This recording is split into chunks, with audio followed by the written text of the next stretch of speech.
Olá, eu sou Luiz Gustavo Klein e esse é o Sala Política.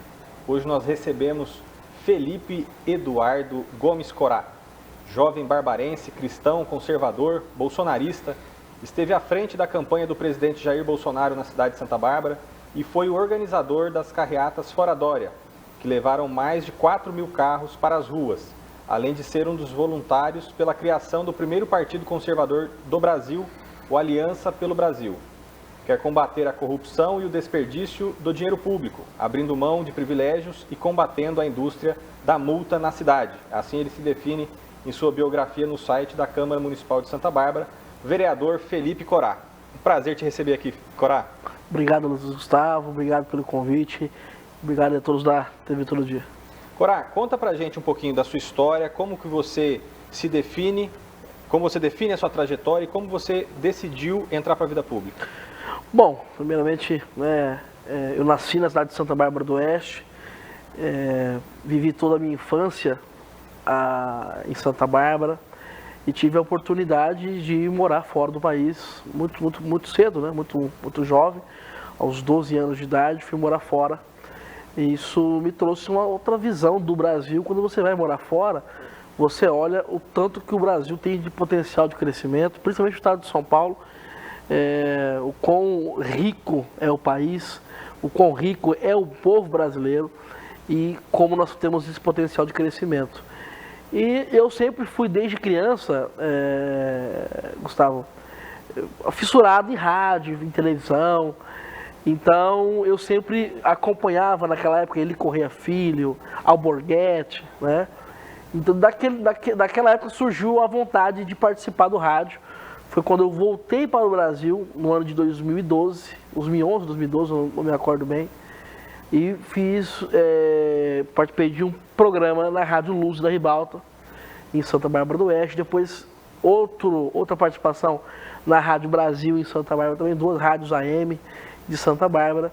E dali começou a surgir, né, essa proximidade com a vida pública, sendo comentarista político, sempre com comentários mais polêmicos, assim, podemos dizer assim, mais dizendo aquilo que o povo quer falar, às vezes não tem oportunidade de falar. E foi quando surgiu o convite, em 2020, de ser candidato a vereador. Em 2018 eu participei ativamente da campanha do presidente Jair Bolsonaro, já acompanhava ele como deputado, né? Ele deputado pelo Rio de Janeiro, é um deputado muito combativo, e a gente se inspirando no que o presidente tem na sua carreira, nós decidimos ser candidato. E pela primeira candidatura nós fomos eleitos. Foram quase 1.000 votos na primeira disputa ao cargo de vereador de Santa Bárbara. Não é fácil, né? Disputar a eleição com quase 500 candidatos, acho que é quase uma loteria, né? Mas a população entendeu que é preciso renovar, colocar gente nova, com ideias novas, e a gente estamos lá desde 2021 fazendo um bom trabalho. E foi, salvo engano, você comentou agora quase 500 candidatos, por uma questão de legenda na época, alterações nas regras, foi uma das campanhas que houve em todas as cidades mais candidatos, né? Sim. As cidades tinham ali uma porcentagem a contar sobre o número de cadeiras e explodiu tanto a necessidade de mulheres pela cláusula, pela cota, né, de gênero, enfim, e foi realmente uma das campanhas mais disputadas que nós... Eu já vinha de participar de eleições nos bastidores, sempre trabalhei com estratégia digital, com comunicação, participava do bastidor de campanha de prefeito, de vereador, mas nunca tinha sido candidato. E ser candidato numa eleição atípica, numa eleição no meio da maior pandemia da história da humanidade, numa eleição que teve aí, acredito eu, não só em Santa Bárbara como em Americana e região, uma das maiores abstenções nos últimos anos, né? O povo não quis ir votar por medo do Covid, ou até mesmo por insatisfação, né, com a política. Foi um desafio gigantesco. Foi onde a nossa força no digital, a nossa força na internet prevaleceu. E você comentou agora que você morou fora, foi muito cedo, né, para fora do país e depois retornou. E isso, enquanto vereador, isso faz com que você tenha uma visão diferente quando você vai avaliar saúde, educação e segurança, que são os 3 pilares principais, é o que a pessoa sente de imediato, né? Quando está com problema, é o que o filho vai para a escola, é o posto de saúde, a segurança, a sensação de insegurança. Isso faz com que você tenha no seu mandato uma visão diferente, talvez, de alguém que não tenha saído do país? Com certeza. A gente vê que quando existe gestão, quando não existe, ou pelo menos ela é muito pequena a corrupção, as coisas funcionam, né? Eu vejo em questões de infraestrutura, é nítido, né? Eu sempre, quando eu via algum tipo de recap, algum tipo de obra de infraestrutura lá na Europa, mais especificamente na Espanha, onde eu morei por mais tempo, eu morei em Espanha e Itália, eu parava para ver, depois ia pesquisar, muito curioso, ia pesquisar na internet a dimensão, né, a grossura do asfalto, e a gente vê que no Brasil era feito de uma forma, na Europa é feito de outra. Parece que assim, aqui é feito de fato para estourar de novo, para ter mais dinheiro indo para o ralo. Lá é feito de fato de uma forma eficiente. Eu vejo na área da saúde todo um trabalho de integração digital, que o Brasil também tem acesso a isso, né? Mas parece que muitas das vezes falta vontade, falta amor pelas pessoas. Claro, não dá nem para comparar Brasil e Europa, Brasil e Espanha, por exemplo, porque a Espanha tem muito mais tempo de existência que o Brasil, passou por guerra. Eu sempre falo que o Brasil, para ser uma grande potência, você tem que passar por uma guerra ainda. Porque assim o povo vai começar a valorizar o que ganha, valorizar, né? O povo lá, os mais idosos falam, nós passamos aqui fome, nós damos valor a cada alimento que a gente tem na nossa mesa, porque a gente sabe da realidade do que é passar fome. Então, com certeza, a gente traz essa visão lá de fora, traz essa visão de gestão, essa visão em que, se tiver vontade, se tiver dedicação, as coisas funcionam. Você é um vereador de primeiro mandato e é visível o amadurecimento seu de quando tomou posse e agora. Lógico que você vai aprendendo com os pares, a visão de quem assume o mandato é totalmente diferente de quem ainda não assumiu o mandato, você entende como funciona a casa, tem as regras próprias, né? Enfim. E quais são os seus planos futuros políticos? No que você pensa, aonde você quer chegar, né? Um dia você pensa em ser prefeito de Santa Bárbara, um dia você pensa em se lançar a deputado, quais são os planos? Bom, uma coisa é quando a gente pensa lá fora, outra coisa é quando você está lá dentro, né? Por mais que eu tivesse uma vivência nesse meio, quando você passa a ser vidraça é outra história. É claro que quando a gente é jovem, eu falo que eu fui eleito aos 26 anos, devo estar aí entre os 5 mais jovens da história da cidade, 3 mais jovens da cidade. A gente, no calor da juventude, a gente é afoito, né? E ainda mais da minha personalidade, eu não segurava, não tinha filtro. Hoje a gente segura um pouco mais, não quer dizer que a gente deixe de ser coerente ou que aquilo que a gente é. Mas na política, às vezes é preciso ter cautela, é preciso saber recuar no momento certo.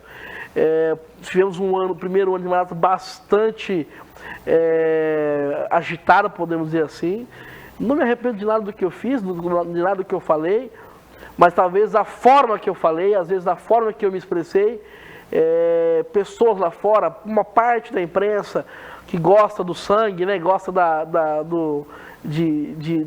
polêmica, podemos dizer assim, usou disso para poder, querendo ou não, nos rotular. Quem me conhece fala, nossa, quem me passa a me conhecer, nossa, eu imaginava outra pessoa, né? Porque a pessoa me vê na internet, às vezes nervoso, bravo e tal, aí eu sempre respondo, né? Se você se deparar com uma criança em 40 graus de febre, aguardando por 9 horas o atendimento, acho que você também vai ficar bravo, né?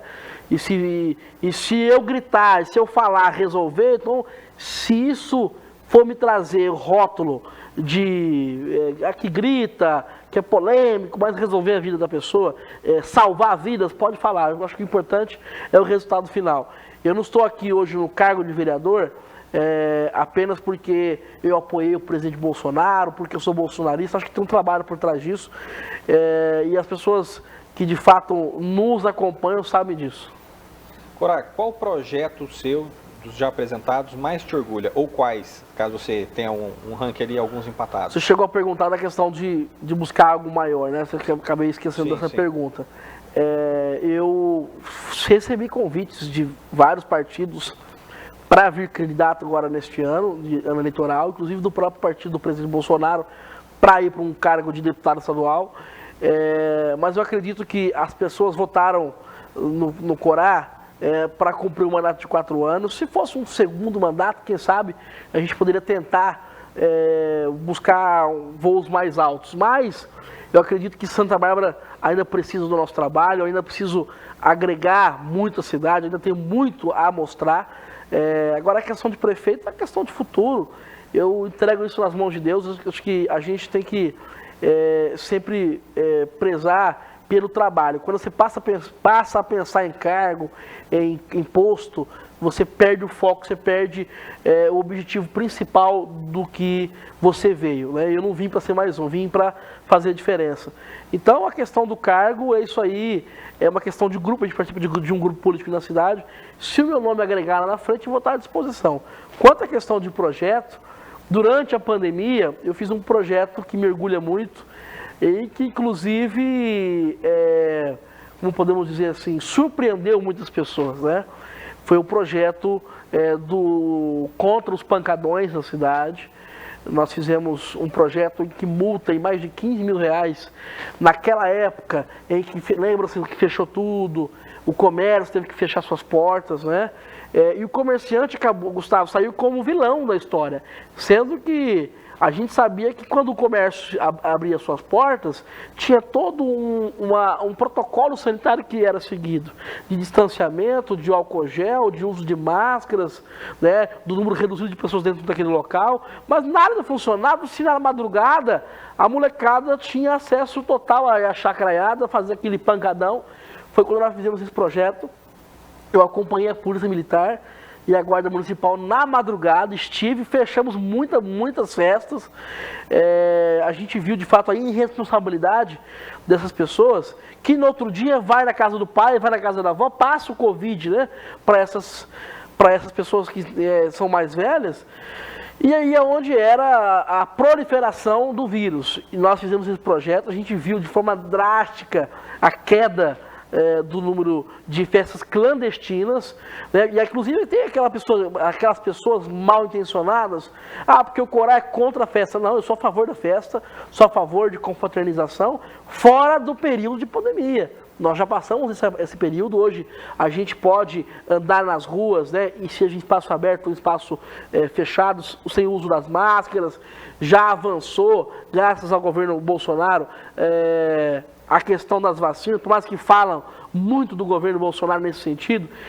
O Brasil é o terceiro país no mundo que mais vacinou. O Brasil é referência em vacina, né? Não existe outro país no mundo que vacina tanta gente, no número recorde como a gente vacina, porque nós já somos especialistas nisso. A gente faz isso na época da gripe, a gente já faz isso.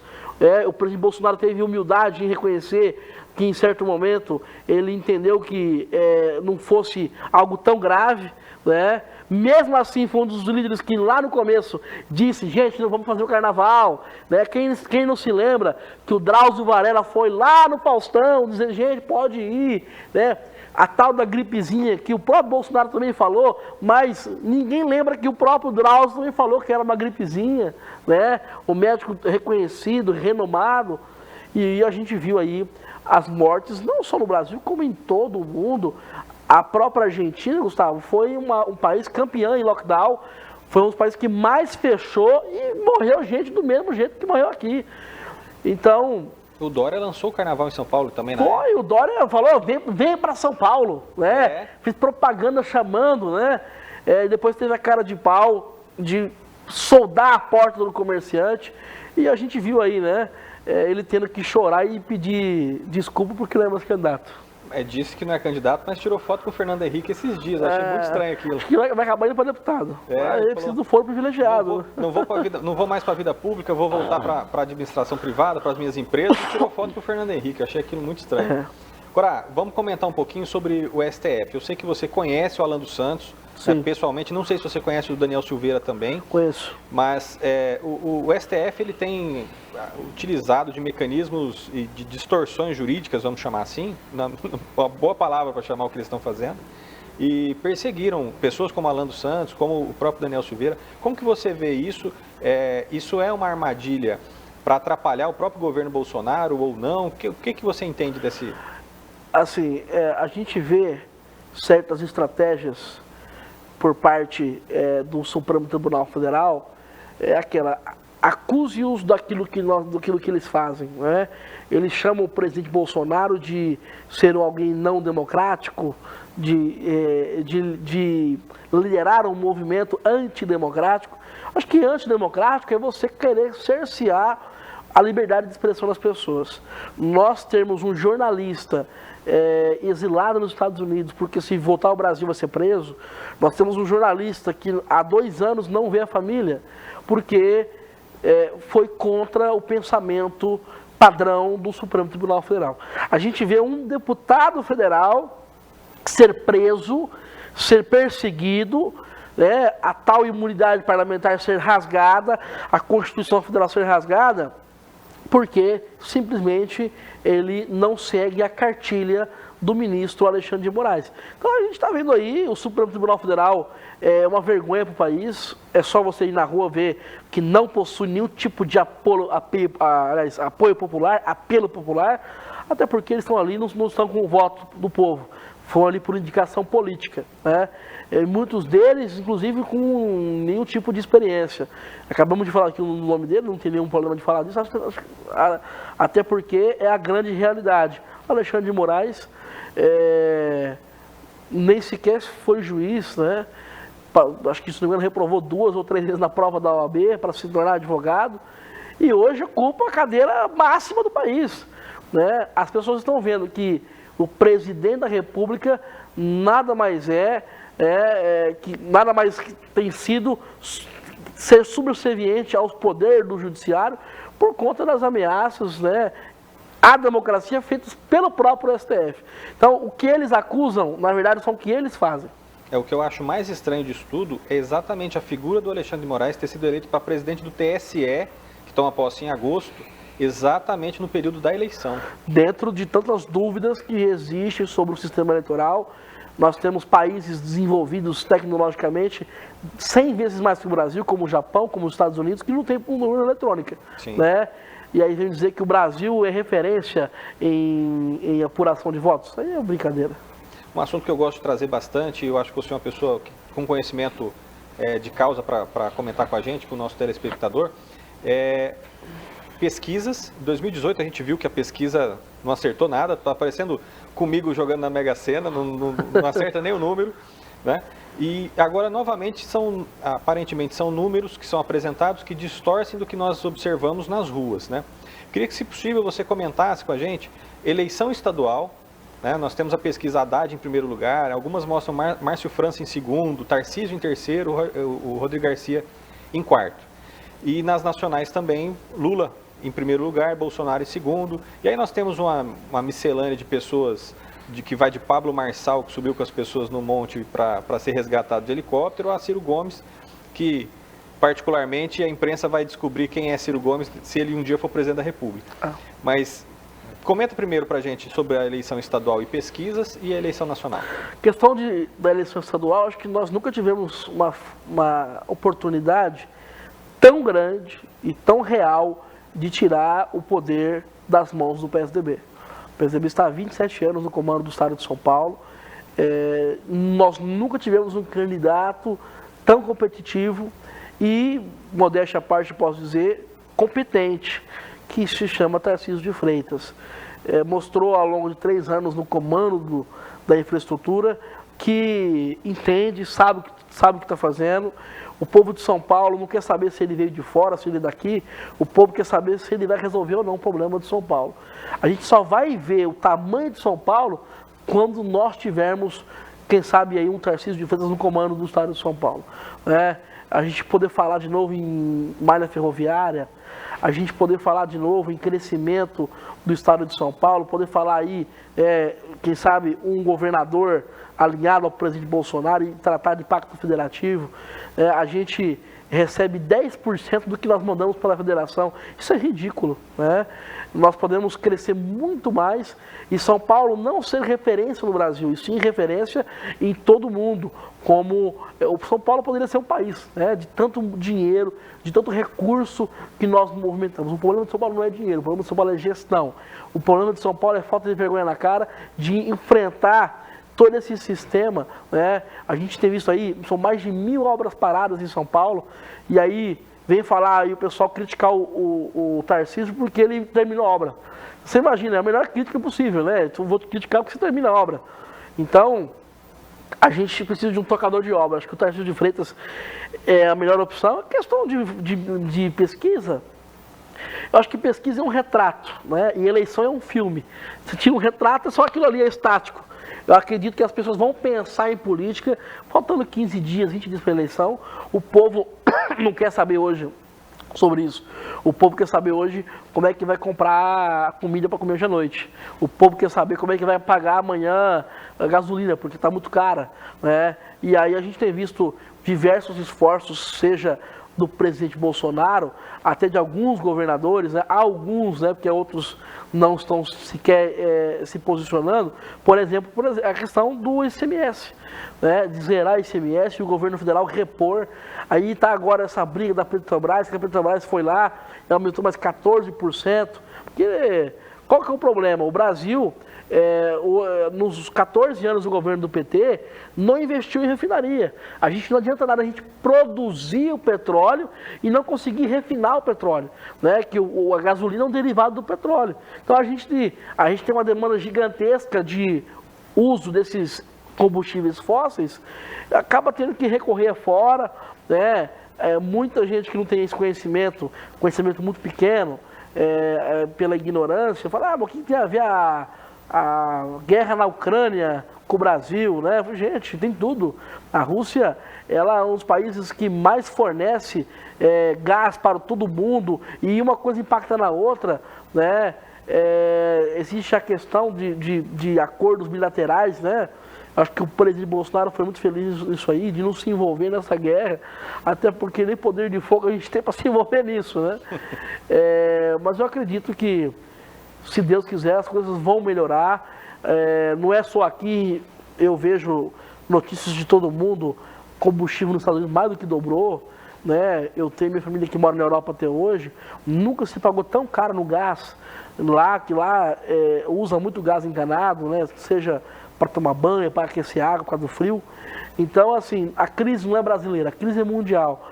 Eu acredito que mesmo em meio à crise que nós estamos passando, não chega nem perto da crise de 2014, a crise que nós passamos, que foi a época do impeachment da Dilma, e a gente tem visto aí uma luz no final do túnel. Lula e Bolsonaro. Os dois vão disputar a eleição aí no segundo turno, acredito que já está formado, nunca houve terceira via. O povo vai escolher, acho que nunca foi tão fácil essa escolha, entre o bem e o mal, né? Escolher entre um presidente que teve diversas dificuldades para governar, errou em alguns aspectos, isso aí é notório, mas que teve também humildade de reconhecer os erros, mas acima de tudo não deixou o povo passar necessidade. Que falaram tanto do presidente Bolsonaro, que vai tirar isso, vai tirar aquilo. Ele aumentou o Bolsa Família, tornando ele Auxílio Brasil, o auxílio emergencial, que eu vi gente que nunca trabalhou na vida recebendo, né? Querendo ou não, deu uma injeção na economia, pagou 70% dos salários, né, para manter os empregos do Brasil, no momento em que, de fato, nós precisamos do governo, do Estado, e ele esteve presente. O povo vai escolher, né? Se achar que o Lula roubou pouco, vai colocar ele de novo lá. Corá, te agradeço por ter aceito o convite. Caso você queira fazer suas considerações finais para os nossos telespectadores. Agradecer aí vocês que nos acompanham, né? Poder, sempre que tiver alguma demanda no seu bairro, na sua rua, na sua comunidade, pode nos procurar, a gente está aqui à disposição de vocês, cheio de dia, de noite, de madrugada, a gente não tem hora para trabalhar. Pedir para seguir o nosso trabalho no Instagram, @felipe.corá. também no Facebook, a gente tem aí várias plataformas, e dizer que o nosso trabalho vai continuar sendo feito, independente do que fale A, B ou C. Eu acredito que a gente passou por um tempo que era necessário no primeiro ano de mandato, de um ano mais combativo, mas assim, nós precisamos mostrar também que o Corá, além do polêmico, além do Corá combativo, nós somos também propositivos. Nós temos muito para mostrar para Santa Bárbara, muitos projetos, muitas ideias, e nós queremos ajudar muito o prefeito, né? Puxar a orelha quando é necessário, elogiar quando for necessário. Muito bem, obrigado mais uma vez, Corá. Obrigado. E obrigado a você que nos assiste. Eu sou Luiz Gustavo Klein e esse é o Sala Política. Até amanhã.